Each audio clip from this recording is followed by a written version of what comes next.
planning. Greg, bonjour, on était bien vers hier. Oui, exactement. Voilà, les Stéphanois qui ont battu les Nîmois, vous l'avez dit. C'est de la Ligue 1, c'était la 30e journée. Match en retard. Saint-Etienne, exactement, qui rêve de retrouver la Ligue Europa. Et Saint-Etienne qui prend la 4e place du classement à l'OM. On regarde les buts hier soir et ça a commencé par les Nîmois.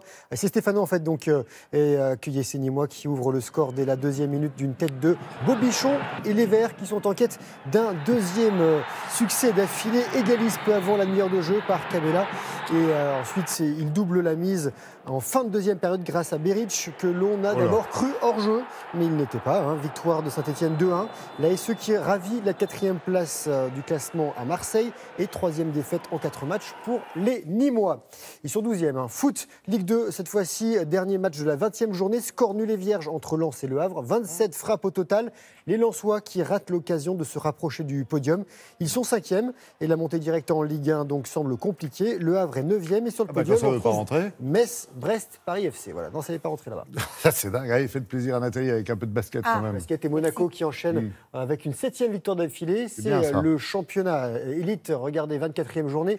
Et c'est Monégasque qui sont en rouge, qui, dans la douleur, ont quand même gagné face à Chalon-Reims sur son parquet. Chalon-Reims, succès 93-86 pour Monaco qui s'installe à la 4e place du classement à hauteur de Dijon. Les Champenois sont 14e et en tête l'Asvel, Paula Cortez et Nanterre.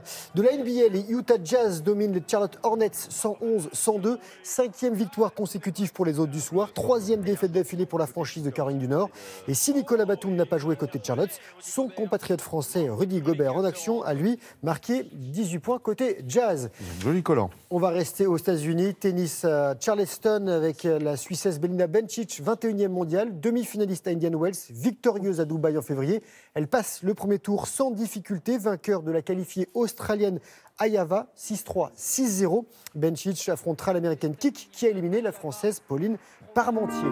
De la natation en eau libre avec la Coupe d'Europe, ça se passait à Eilat en Israël, épreuve qualificative pour les championnats du monde sur 10 km, c'est une distance olympique, et victoire du nageur des Hauts-de-France, Marc-Antoine Olivier, qui a été médaillé de bronze au JO de Rio.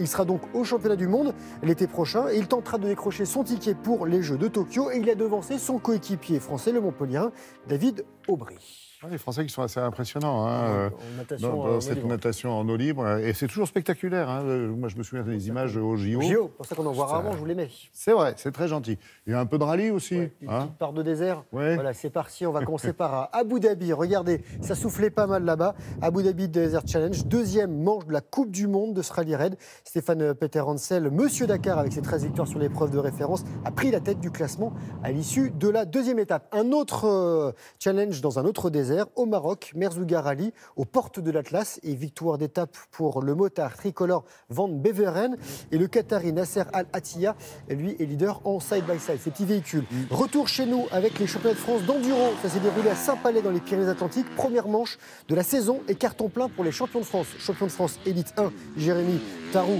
s'impose et champion de France en élite 2, Loïc Lariot s'impose aussi. Une course à pied pour la bonne cause, course du cœur pour sensibiliser au don d'organes, 33e édition, 4 jours, 4 nuits en relais sur plus de 1650 km entre Paris et Bourg-Saint-Maurice-les-Arcs en Savoie. Record de mobilisation, il y avait 25 équipes avec environ 370 coureurs pour accompagner une équipe Transform. C'est une équipe constituée de 14 coureurs greffés d'un organe. L'an dernier, malheureusement, le don d'organes a chuté, il a diminué. Donc faire passer le message basket au pied, chaque année, 23 000 personnes ont besoin d'une greffe d'organes. On va y revenir avec Brigitte Fanny Cohen et avec le portrait justement d'un de ses compétiteurs. Et ça, c'est Jules Bonner qui nous envoie des images des arcs, justement au-dessus de Bourg-Saint-Maurice.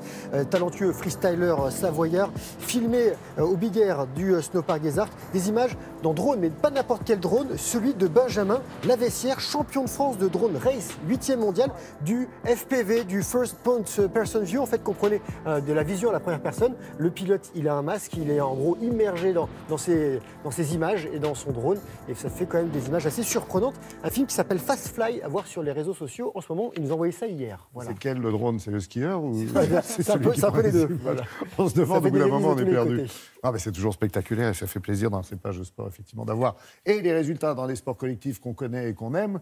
Et de temps en temps, ces magnifiques images que vous nous offrez, vous et Jean-Sébastien. Merci, Rock'n'Folk.